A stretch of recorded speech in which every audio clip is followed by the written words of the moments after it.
how does it feel to be the coach of the year? It doesn't feel any different than... Okay, casual. Hey, it's Coach Jackie. We're here at Coach's Corner having a one-on-one conversation with the head coach of Vanderbilt women's basketball, Shea Ralph. Hey guys, happy to be here. Thank you so much for joining me today. I'm so excited to be here. Thanks for having me. I am such a big fan of yours, and obviously you just won Coach of the Year. I think I'm probably more grateful than anything, and I mean that. I really mean it, because it's been hard. It's a challenge and in the very best way. Yeah. But this team has been such a joy to coach, and we had so much fun this year. This is what coaching is all about. Yeah. So while it's been a challenge and these awards are really great, I just really love my team. I love being at Vanderbilt. I love what I do. Since you obviously were at UConn, Yeah. playing and then coaching, what's your relationships like now with the UConn staff? Is it kind of like a playful energy of like now we're against each other, or like what's that? What's it like? I mean, I think it's in a lot of ways I'm always going to be their player. Yeah. You know, and I think that exists in my heart too, where they were my mentors, but now they're my colleagues. Yeah. And that's cool too, because I get to take what I learned and hopefully apply it for other people and to provide an experience that they'll never forget either. Is there something that you thought about coaching when you were at UConn, or that you coached like at UConn when you weren't a head coach, that now you're a head coach and you think, oh, it's different, now I do this instead of that? Everything. And literally everything? I mean, I am who I am, and I Yeah. think what I had to do was figure out who I was as a head coach. I thought I was a really good assistant. I knew exactly what he needed. I knew exactly what the kids needed because I played there for him. Yeah.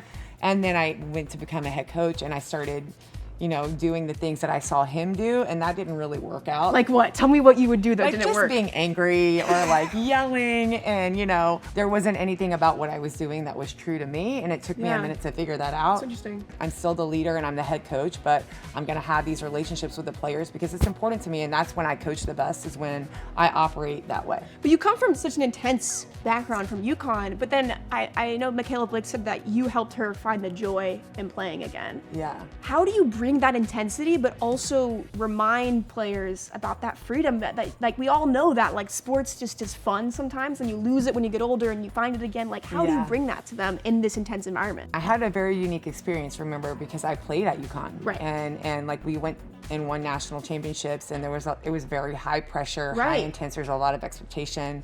And one of the things that I look back on and wish that I would have done differently was just enjoy the journey more. Yeah. And when we won the national championship, it was like we won, and that was this amazing moment, but it was gone. And then it's like, okay, let's get ready for next year. And I'm like, wait a minute, our whole lives around this one moment that Yeah. left. And now the journey, I just remember being so hard on myself and The whole taking time, everything so yeah. seriously. So one of the things from Michaela, because she is so hard on herself and is so competitive, is like, listen, it should be challenging. It is going to be. There's going to be moments that are hard, but we've got to make sure that we have a good time doing the hard things. Like celebrate the journey. We're going to enjoy this. And I think that's kind of what she was talking about, because I literally went through that and learned it the hard way. Yeah, that's so cool. Okay, I'm gonna pivot a bit because two-parter here. One, you've had 5 ACL. Is it 5 surgeries? 5 ACLs, 5 ACL tears. And then how many surgeries? I have no idea. So many, lots. Lots and lots of I need surgeries. more surgeries, but I refuse. What? Like, it's higher in women, like these ACL like tears. Do you do ACL prevention at Vanderbilt? And is it something that you think about more so that because you've been through it so many times? Yeah, listen, like I think if we could prevent it, we would all be doing like all the preventative Right, things, right? right. Like I don't think, and the science has gotten a lot better. I think we're getting so much better at the ways that we can help them avoid, you know, having massive amounts of injuries or multiple injuries. So we have all the things, all the data and analytics and resources. We do everything we can to prepare their bodies. And I think the coolest part is like head to toe scan. Yeah. So we'll do that with muscle weakness and that in their vitamin deficiencies, and how can we make sure, they call it pre-hab. How can we make sure that we do these things to prevent the opportunity for them to be injured, and then the rest is going to be what sometimes it is. it is what you it know? is. But you have this knee moment, but particularly as a coach, you don't do the squat. You take a knee as a coach a lot. I do. You love to take a knee. I do. So what's up with that? Like, so which knee are you on? The injured one or the non-injured one? Because you're always on your knees. So they've both been injured. Oh my goodness. So I don't have a non-injured knee. So listen, okay, so this is important because I get this question a lot. It isn't like the angle of the game. It isn't. What's going on? I can't stand up for too long. My knees start to swell. People are saying, oh, because they're swelling. They swell. So Oh my goodness. I have, if I stand in one place too long, then my knees will start to swell. See. And then I start to, I mean, I already walk funny, but it becomes an even funnier walk, and I just don't have time for that. And it's also almost a lunge.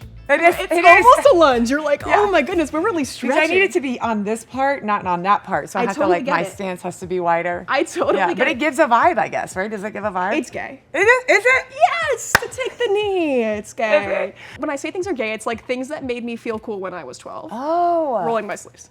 You do the sleeve roll? Yeah. But I'm straight. No, but I know.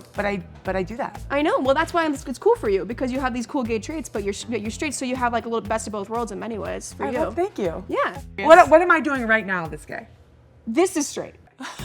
And it's funny because I'm doing it too, but but it's the rolled sleeves, like we said. Your glasses are bisexual because of the points. Very distinct glasses, and you've really had them for a long time. You like those glasses. I love these glasses. Yeah, and you're they always give a gonna little keep these. cat eye, They right? do. Yeah. It's very like icon of you, like always with the glasses. You can have like a little logo that's shaped like the glasses. Your nails are shorter, which is gay. Yeah, I think that's your ring though is very, very straight. That's right. There was a time when you were holding some papers in between your fingers like that. Super gay. I have so much to learn. Holding things strangely is gay. This is so fun. No, I love teaching you things because I feel like you know everything. Like, I didn't know that I did these gay things because I'm straight, but I also don't, there's a lot of things that I don't know. There's so many things that I don't know. I'm gonna go back and watch a lot of these videos.